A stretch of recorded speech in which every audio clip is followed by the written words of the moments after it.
Maria Leopoldina, ela é uma personagem que aparece no Museu do Ipiranga. Tem um grande quadro pintado pelo pintor italiano Domenico Failucci para a abertura do museu, para a reabertura do museu no centenário da independência. A gente teve a reabertura do bicentenário e no centenário, lá em 1922, o museu também passa por uma nova inauguração, né? Um museu que é do final do século XIX, vai passar por uma grande mudança do seu perfil, né, de um museu de ciências naturais para um museu de história nacional, e essa reabertura vai incluir uma série de novos quadros. Um dos poucos quadros, se não o único quadro que já estava presente aqui, era o Independência ou Morte, do Pedro Américo, e o diretor do museu naquele momento, Afonso Toné, ele vai encomendar para vários artistas pinturas novas para esse museu. É o projeto decorativo que o Toné vai encabeçar aqui para a reabertura do museu em 22.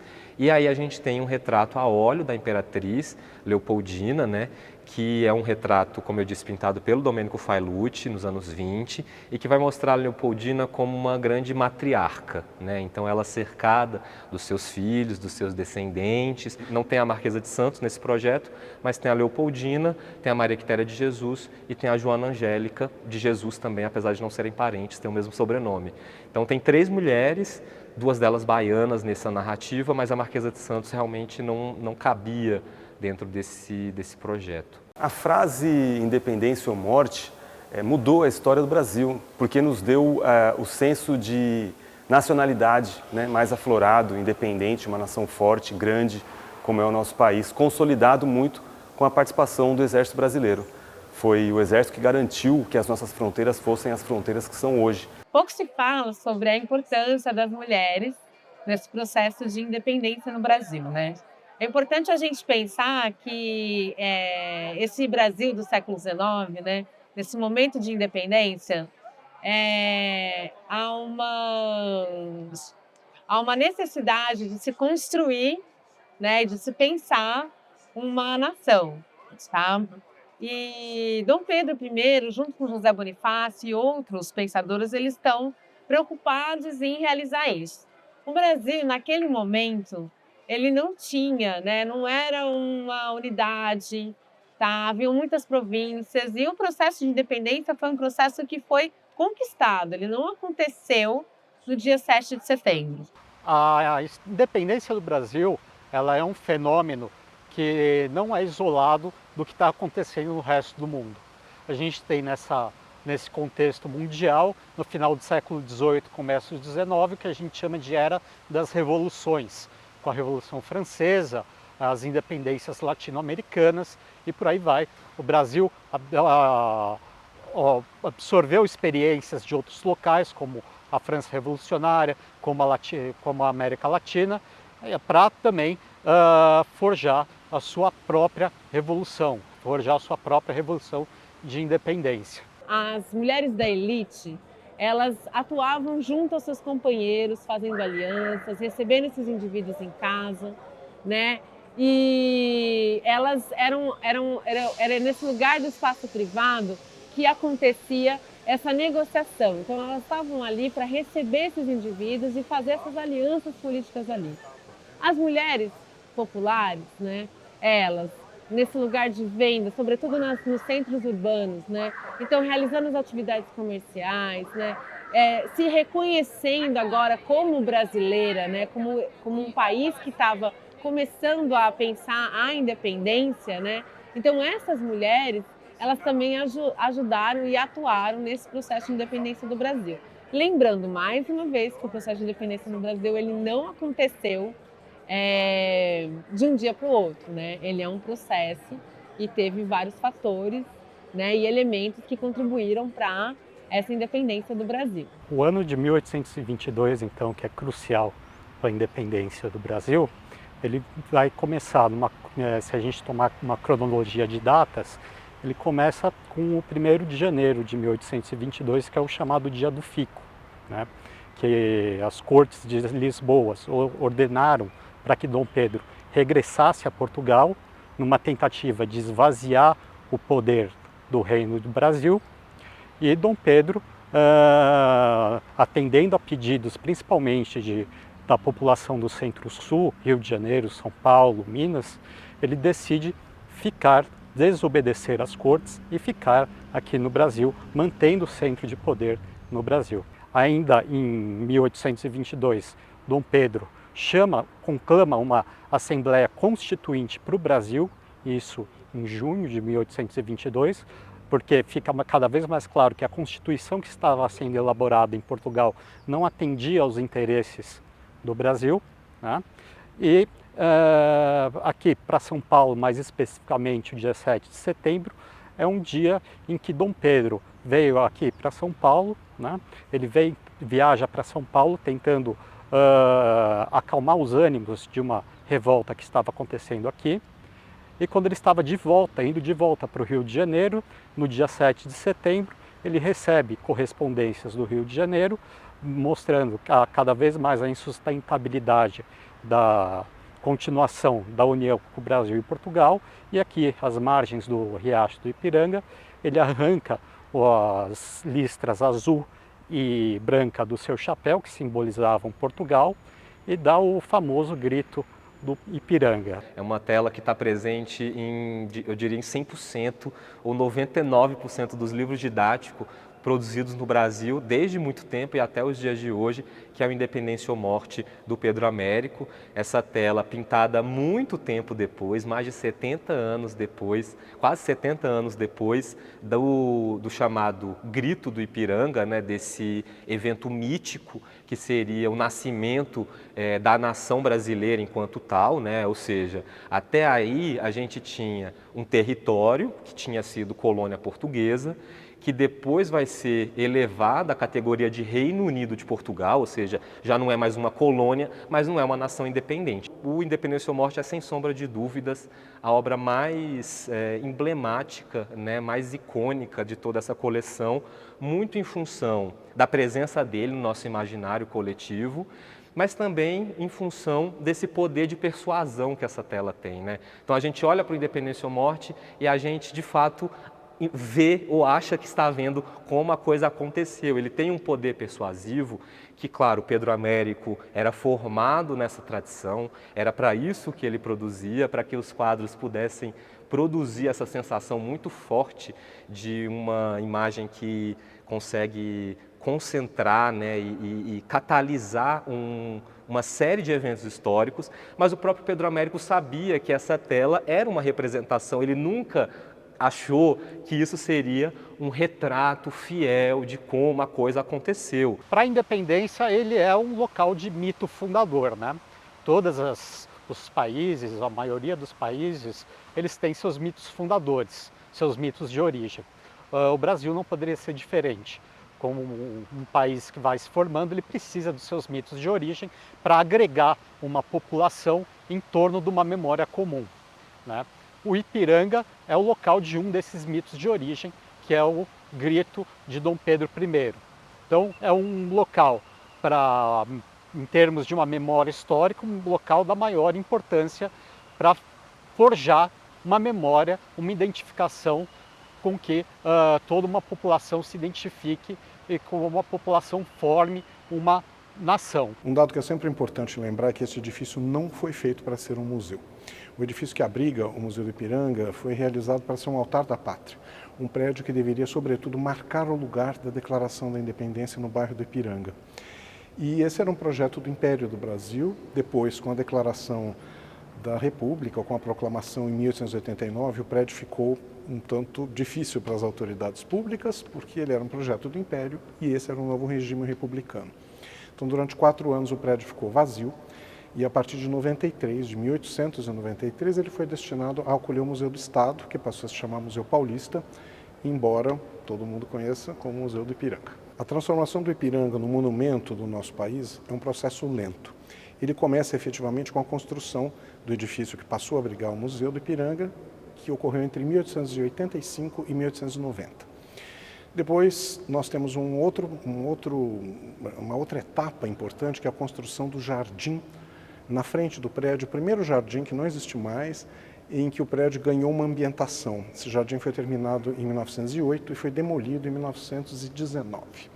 A partir justamente de 1919, o governo do estado de São Paulo, com o apoio da prefeitura, passam a realizar um processo de transformação urbanística do Ipiranga, no sentido de dar a este espaço uma monumentalização que fosse compatível com as festas do primeiro centenário da independência, em 1922. Portanto, para a preparação do centenário, é contratado um paisagista francês, Félix-Émile Cochet, e ele então compõe aquilo que nós encontramos hoje no Ipiranga. O museu no alto da colina, um novo jardim francês mais baixo, um terreno que foi rebaixado para que esse rebaixamento permitisse a visão desimpedida do edifício, uma praça do lado do Riacho do Ipiranga, onde foi erguido o monumento à independência, e depois uma avenida que levava a uma praça circular no final, que deveria ter um monumento à República. E é importante que nós lembremos, não é, que esse projeto ele é a tentativa de transformação do Ipiranga num eixo monumental parisiense. Ou seja, onde está o Museu do Ipiranga é o Museu do Louvre. O Jardim Francês é o Jardim das Tulherias. A praça com o monumento é a Praça da Concórdia, em Paris. A Avenida Dom Pedro, antes a Avenida da Independência, a Avenida Champs-Élysées, em Paris, e finalmente a Praça Circular lá no final, não é a Place d'Étoile, em Paris, de l'Étoile, mas é a Praça Alberto Lyon, onde deveria ficar o monumento, mas que na verdade nunca foi construído. Mas em 1822 esse grito ele não teve tanta repercussão. Os acontecimentos mais importantes para o ano de 1822, depois disso, foram, primeiro, a aclamação de Dom Pedro como imperador no dia 12 de outubro, que também é aniversário de Dom Pedro, e um pouco mais tarde, em 1º de dezembro, a coroação propriamente dita dele como imperador. Nós temos episódios de batalhas nesses primeiros momentos da independência, nos primeiros meses, no primeiro ano principalmente, em que o papel do Exército foi fundamental em batalhas na Bahia, com a Maria Quitéria. Ainda que, e esse é só para fechar, o problema do Independência ou Morte, ele é uma síntese de um processo político muito complexo, multifatorial e que envolveu inclusive a luta armada. E aí que eu acho que entra a importância da Maria Quitéria de Jesus dentro desse projeto decorativo. Em alguns locais foi mais difícil com que essa informação chegasse e fosse aceita pelas tropas portuguesas. Então, na Bahia, por exemplo, a gente teve grandes batalhas lá para essa consolidação. Tanto é que lá isso só aconteceu um ano depois, quase, em 2 de julho de 1823, que a Bahia realmente foi tida como independente de Portugal. E nessas batalhas a gente teve a participação da Maria Quitéria, que é uma figura muito célebre no Brasil, no Exército Brasileiro. Ela é patrono de um dos quadros do Exército. Ela, na época, não podia ter mulheres no Exército e ela usou as roupas do cunhado, o soldado Medeiros, e fingiu ser um homem para participar da batalha. Era uma exímia atiradora, tanto que depois que já foi terminadas as batalhas e que ela foi descoberta, ela foi autorizada pelo imperador a continuar no Exército Brasileiro, foi condecorada com a Ordem Cruzeiro do Sul e está na nossa galeria de heroínas do nosso país. Então, naquele momento, ali na província da Bahia, houve a articulação de muitas mulheres importantes nesse processo. Uma delas foi a Maria Quitéria, foi uma soldado. E ela, junto com outros indivíduos, articulou essa independência. Outro sujeito muito importante desse processo foram as caboclas, né?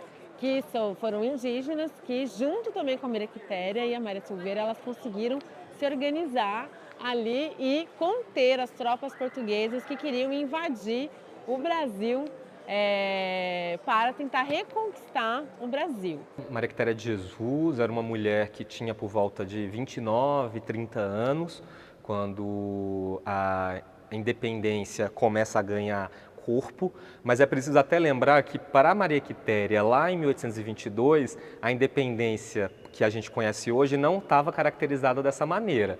Então, o que acontece? Ela, lá por volta dos seus 30 anos, solteira, morava na fazenda com seus pais, com seu pai, na verdade a mãe já era falecida, e tinha os irmãos, né? Era uma família que não era das mais pobres do interior da Bahia. Eu não localizei. Maria Quitéria e a família dela moravam na fazenda da Serra da Agulha, né? Na região atualmente de Feira de Santana, mas que naquele momento era parte da Vila de Cachoeira. Então era território da Vila de Cachoeira. O que acontece na Bahia nesse período? No início de 1822, bem no começo do ano, a gente tem uma nomeação para o governador das armas da Bahia. Essa nomeação ela é feita pelas Cortes de Lisboa, que a gente tem representada aqui uma sessão também nesse Salão Nobre, uma sessão das Cortes de Lisboa. Essas cortes elas vão justamente buscar a constitucionalização do Império Português, o que poderia ser até um avanço, né, liberal para a época. Era um avanço liberal, era justamente foi uma revolução liberal que leva às Cortes de Lisboa, né? Essas Cortes de Lisboa vão nomear um governador das armas, então, para a Bahia, que responderia diretamente a Lisboa e não ao Rio de Janeiro, não ao príncipe regente Dom Pedro, que tinha ficado aqui, né? Porque com as Cortes de Lisboa, o Dom João VI retoma a Lisboa, por pressão, inclusive, dos deputados, e o Dom Pedro fica como príncipe regente. Essa nomeação do governador das armas, do Madeira de Melo, ela não é aceita pela elite baiana. Também camadas da população não vão aceitar, das camadas mais populares não vão aceitar essa nomeação, que se entendia como uma forma de fazer o Brasil voltar ao seu estado de colônia. Hoje, na historiografia, a gente sabe que não era bem isso o objetivo, não era bem esse o objetivo, voltar ao Brasil ao estado de colônia, mas a retórica era essa. E a retórica era muito inflamada nesse contexto. A gente tem registros de panfletos políticos que circulavam, esses panfletos eram lidos em praça pública, viajavam. E por que eu estou falando desses panfletos, dessa retórica? Porque é isso que vai chegar aos ouvidos da Maria Quitéria, na fazenda onde ela morava, e é essa retórica, esse discurso que vai convencê-la da necessidade de se alistar. Essa junta de governo em Cachoeira começa a enviar emissários para irem até as fazendas de toda a região em busca de voluntários que vão engrossar as milícias que estavam se formando contra os portugueses. É preciso lembrar, não existe Brasil nesse momento, não existe exército brasileiro nesse momento. O que existe é o Dom Pedro I no Rio de Janeiro, tentando aglutinar em torno dele o poder, né? E inclusive contratando exércitos mercenários, porque não tinha tropas aqui para bater os portugueses. O exército que tinha em tese era português, né? Então eles precisam da formação dessas milícias para justamente fazer frente às tropas portuguesas. É um desses emissários, então, que vai chegar na Serra da Agulha, onde a Maria Quitéria vivia, por volta de agosto, setembro de 1822, a gente não sabe com precisão, mas é antes do 7 de setembro, isso é interessante de notar. Ele chega provavelmente antes ou nesse mesmo período, em que o Pedro I estava aqui em São Paulo, inclusive. E esse emissário chega na fazenda do pai da Maria Quitéria, ele é convidado a jantar, para ficar para o jantar, e nesse jantar ele está falando para todo mundo na família, mas ele está se dirigindo para o pai da Maria Quitéria. Ele vai dizer para o emissário, olha, eu já sou velho, não tenho filhos homens para enviar para a guerra, e ela vai para a casa da irmã, que mora perto, não estava no jantar, e é interessante porque a irmã também fica animada pelo discurso, ela também se mobiliza por esse discurso, e ela diz para Maria Quitéria, por metade do que você me disse, eu já teria ido para a guerra, para lutar pela independência. E aí a Maria Quitéria não precisa de mais incentivo, a irmã ajuda ela trazendo roupas do marido, a Maria Quitéria assume a identidade desse cunhado, o José Medeiros, por isso que muitas vezes esse sobrenome aparece, Medeiros, no nome dela, mas é do cunhado. A gente não sabe passo a passo dela dentro do exército, mas a gente sabe que vai ter um certo momento, primeiro, que ela vai ser aceita de imediato, sob identidade masculina, sob identidade de José Medeiros, sem ser descoberta, e esse disfarce só é revelado quando o pai dela vai à procura dela nas tropas e aí estraga o disfarce, estraga tudo, mas ela já sabia atirar muito bem. O comandante, então, ele acaba se comovendo com essa situação e permite que ela continue dentro da tropa, mesmo sob identidade feminina. Essa imagem da Maria Quitéria com uniforme militar e uma saia, apesar de ter se consolidado como imagem, né, oficial dela, essa saia, a gente sabe pela documentação, um ofício pedindo um tecido de camelão, que era uma lã bem grossa da época, para fazer uma saia, e fala para Maria Quitéria, isso é em abril de 23, já no ano seguinte. Então, ela teria passado aí talvez entre 7 e 6 meses com seu uniforme apenas masculina, entre aspas, e a partir de certo momento ela adiciona a saia, o que não devia ajudá-la muito, né? Porque acaba que a calça era mais prática. É interessante como a Maria Quitéria, de forma mais ou menos consciente, se apropria dessa ambiguidade com o uso de uma saia que lembra um kilt, né? Tanto por isso que a gente vê, inclusive, com a estampa quadriculada, que não necessariamente era a que ela tinha, mas como ela fala do kilt, nas representações é o tipo de vestimenta que vai aparecer. O governo de Dom Pedro, ele começa então, de fato, no final de 1822 e ele se estende até 1831, quando há uma grande crise política e Dom Pedro não vê outra possibilidade além de abdicar em favor de seu filho Dom Pedro II. A Leopoldina, ela tem um papel bem importante na independência do Brasil. Ela chega aqui para ser a esposa do Dom Pedro, né, que era o então príncipe. Ela chega então como princesa numa corte ainda se organizando nos trópicos, né? A gente tem que lembrar que a corte portuguesa vem em bando aqui vai para o Rio de Janeiro, né, fugindo do Napoleão. E a Leopoldina, que era de uma família, de uma corte super tradicional, que era a corte austríaca, ela vem justamente para reforçar a monarquia luso-brasileira, né, se a gente já quiser dar uns passos à frente. Ainda era lusa, tá? Mas a gente já pode... Ela é muito comprometida nessa ideia de criar uma corte brasileira, né? Ela é muito engajada. Inclusive, essa é uma outra atuação dela muito importante, que é o incentivo à ciência e às artes, né? Aqui no Brasil, incentivando a vinda de científicos, de viajantes, de artistas. Ela é muito relevante, especialmente durante o período em que ela é regente. Ela se torna regente enquanto Dom Pedro veio até aqui São Paulo, até a província de São Paulo. Durante esse período, isso já é, como a gente sabe, setembro de 1822, a crise política já estava muito acirrada. A Leopoldina, ela é regente, ela é a presidente do Conselho de Estado, que era o Conselho de Ministros, que era presidido pelo Dom Pedro, mas que na ausência dele vai ser ela justamente que vai ser a presidenta desse conselho. Nessa sessão, numa dessas sessões já em setembro, ali quase setembro, se eu não me engano, chegam notícias muito graves de que as Cortes de Lisboa, elas estão cada vez mais agressivas e cada vez mais pressionando para o retorno do Dom Pedro e que isso está se tornando uma situação insustentável. Então, os próprios ministros, dentre eles o José Bonifácio, explicam para a princesa essa situação e dizem que não tem mais tempo a perder, que é preciso tomar uma decisão naquele momento, senão, e aí a máxima que acabou ganhando, né, tendo muita fortuna, né, como a gente fala na história, que é o pomo está maduro, colhei-o já ou apodrecerá. Seria a frase que o José Bonifácio teria dito a Leopoldina, querendo dizer, olha, se não for agora, não dá mais, tem que ser agora. E ela teria tomado, então, essa medida, essa recomendação que o Conselho de Estado, então, vai adotar de que a independência seja feita, né? E essas cartas, essa decisão é que vai ser enviada para o Dom Pedro, que vai receber no caminho, né, até o Rio de Janeiro, indo para a estrada, né, que levava até o Rio, e seria justo aqui, esse é um pouco o mito, né, seria justo aqui no Ipiranga que ele teria recebido essa comunicação da Leopoldina e que ele decide então dar o grito do Ipiranga, consolidando algo que ela teria, uma decisão que ela teria tomado. Então a gente percebe a Leopoldina como uma figura que não só era muito astuta do ponto de vista da política, de perceber uma situação, de entender o contexto e tomar uma decisão a partir dos dados que estão colocados.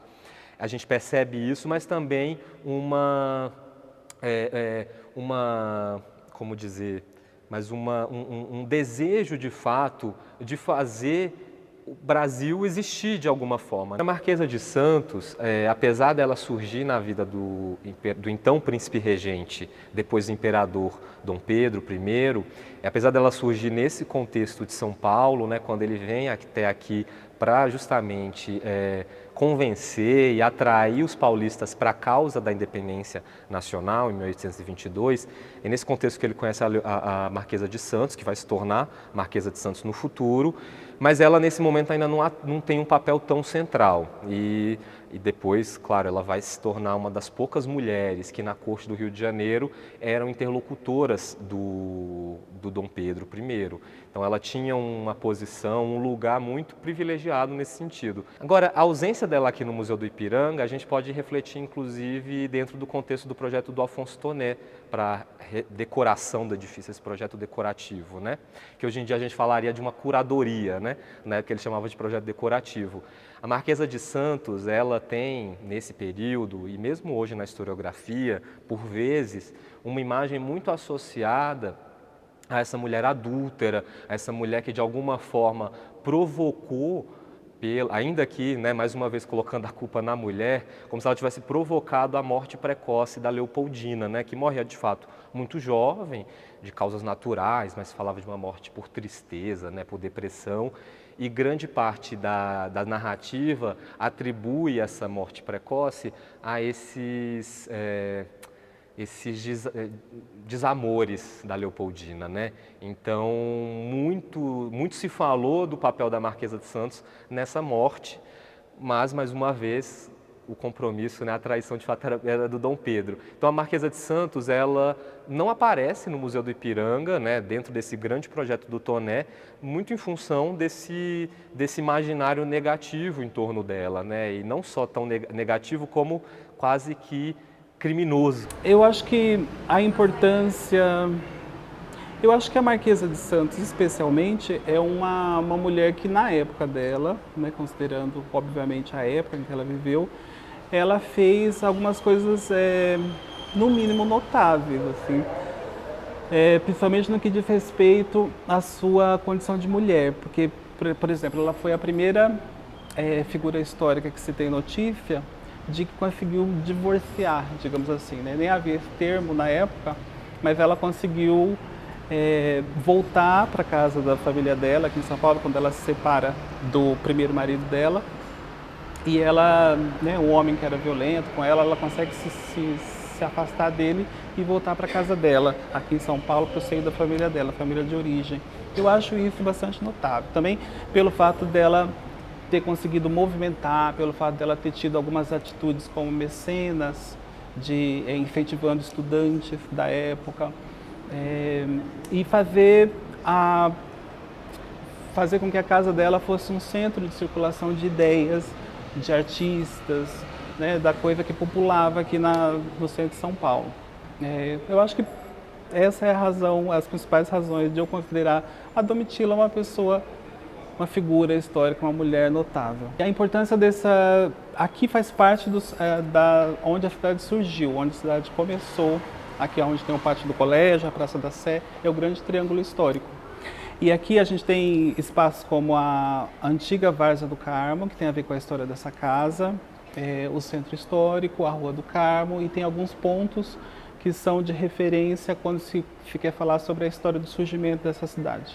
Na segunda metade do século XVIII, essa casa ela é construída, é uma casa construída numa antiga técnica chamada taipa de pilão.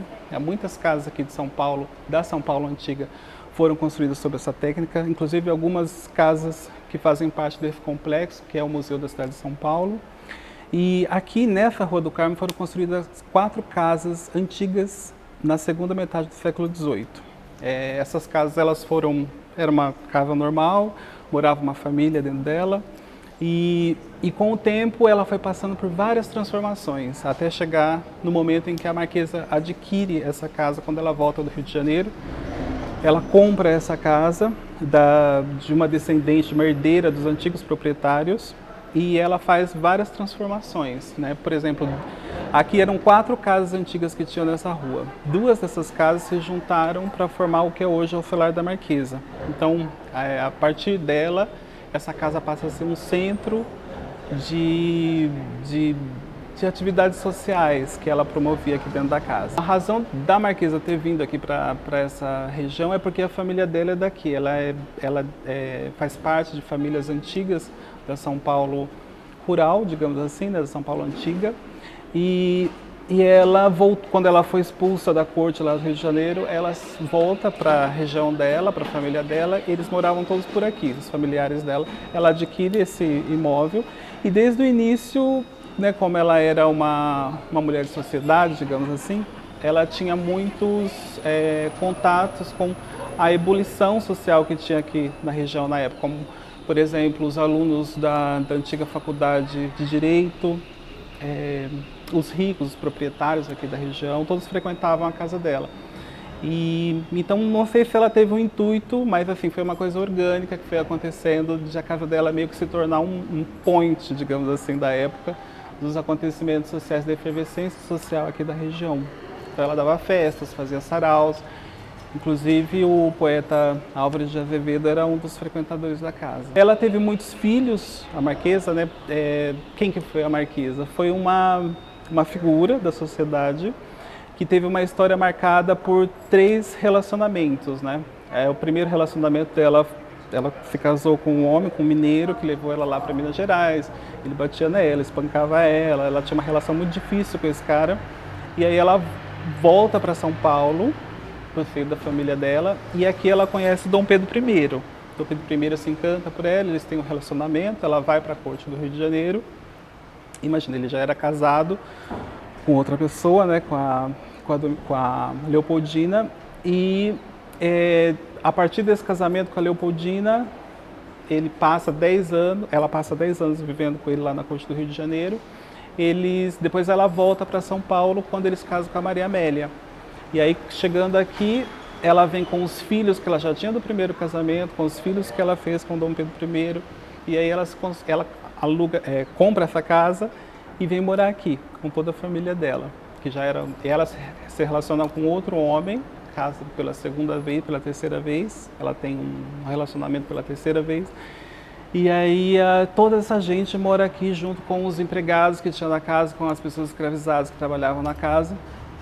Então era uma casa que tinha muito movimento no período que ela morou aqui.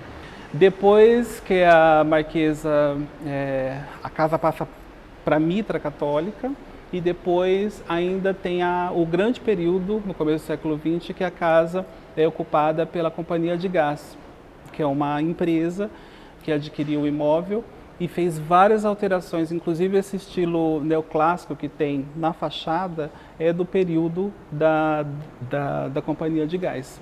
Então, essa casa ela é importante por isso, porque ela tem esses movimentos todos, na estrutura dela, ela tem todas as marcas, as transformações que foram acontecendo ao longo de todo esse período, desde o século XVIII até 2024. E esse lugar político dela tem sido revelado mais recentemente também, não é algo que estava colocado, por exemplo, lá no período em que o museu estava sendo reformulado pelo Toné. Então, eu acho que é uma figura ainda também a ser melhor desvendada, né, e melhor compreendida.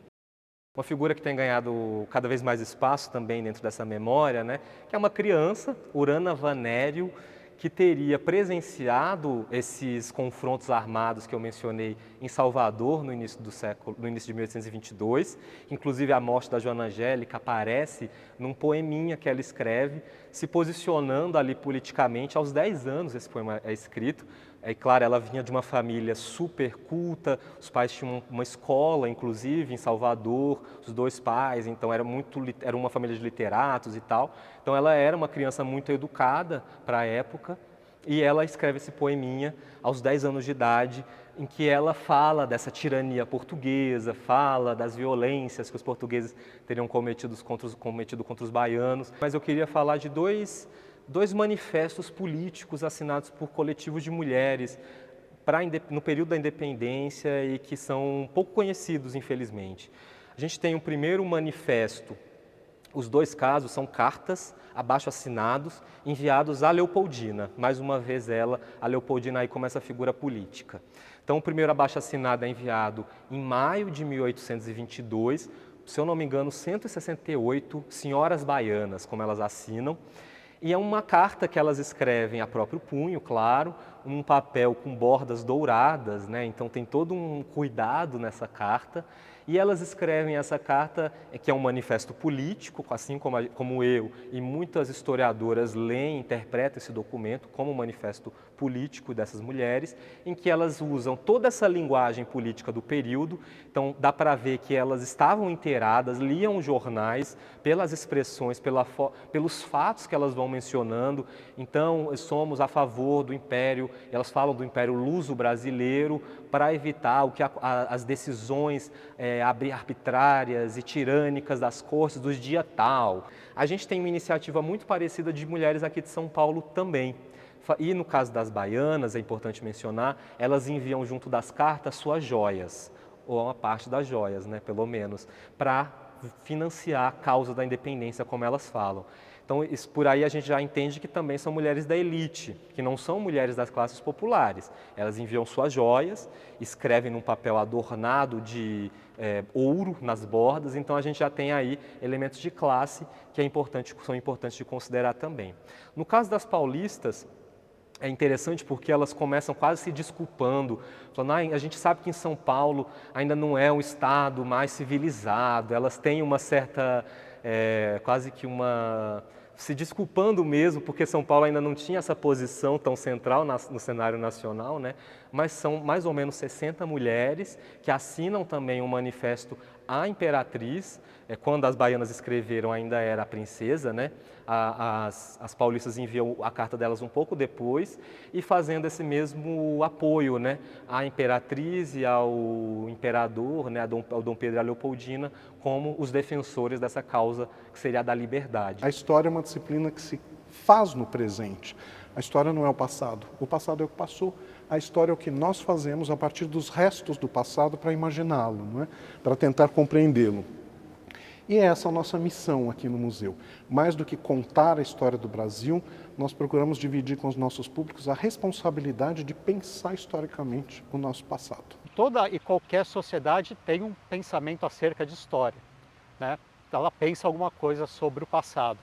O Brasil não é diferente. Às vezes a gente ouve que o brasileiro não gosta de história, o brasileiro despreza a própria história. Mesmo pensar sobre isso é um agir sobre a própria história, né? E um dos tópicos mais importantes e mais aventados do Brasil sobre a própria história é a independência. A gente pode ver isso em vários suportes, desde livros didáticos, que irremediavelmente vão tocar nesse assunto, até mesmo em outros suportes, como novelas, filmes, minisséries. Quando a gente se torna um país independente, é porque a gente toma os nossos rumos, a gente faz as nossas escolhas. Então, o Brasil, depois de 7 de setembro de 1822, pôde escolher os seus rumos, né? Os seus caminhos, as suas pretensões. Então, acho que é isso que a gente tem que trazer em cada 7 de setembro, é relembrar o caminho que a gente quer trilhar para o nosso país, para a nossa sociedade e para cada um de nós, de uma maneira geral. Eu acho que o significado fundamental da participação das mulheres na independência do Brasil tem a ver com uma quebra de um certo imaginário de que foi um processo conquistado por uma figura individual, o Dom Pedro, né? Quando a gente coloca essas outras personagens dentro dessa narrativa, a gente começa a complexificar esse relato fundacional, esse mito de origem brasileiro, né? Então a gente começa a ganhar novos personagens e com isso novas camadas também para essa história.